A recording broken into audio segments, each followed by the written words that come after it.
জিলাপি বানানোর জন্য আমি এখানে 3 কাপ ময়দা নিয়েছি আর নিচ্ছি ইনো।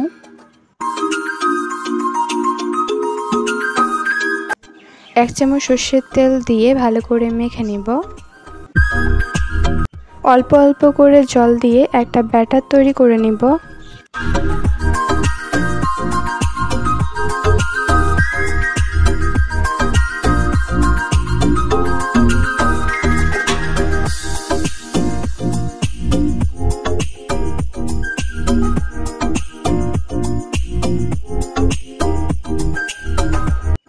বোতলের মধ্যে ব্যাটারটা ঢেলে নিব।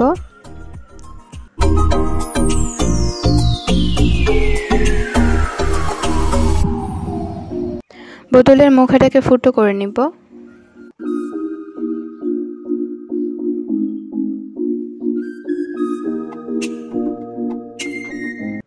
জিলিপির শিরা বানানোর জন্য একটা বাটিতে চিনি আর জল দিয়ে জাল করে নেব।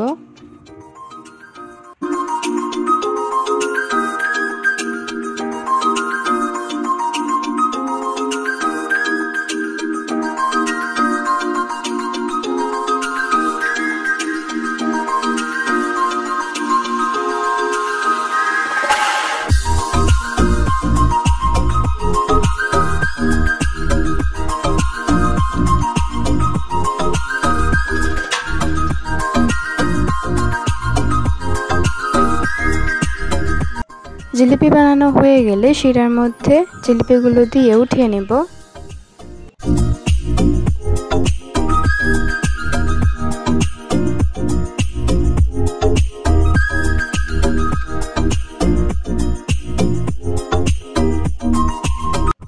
ব্যাস, খুব অল্প সময়ের মধ্যে আমাদের জিলিপি তৈরি করা হয়ে গেছে, যেটা ছোট থেকে বড় সবাই খেতে পারবে।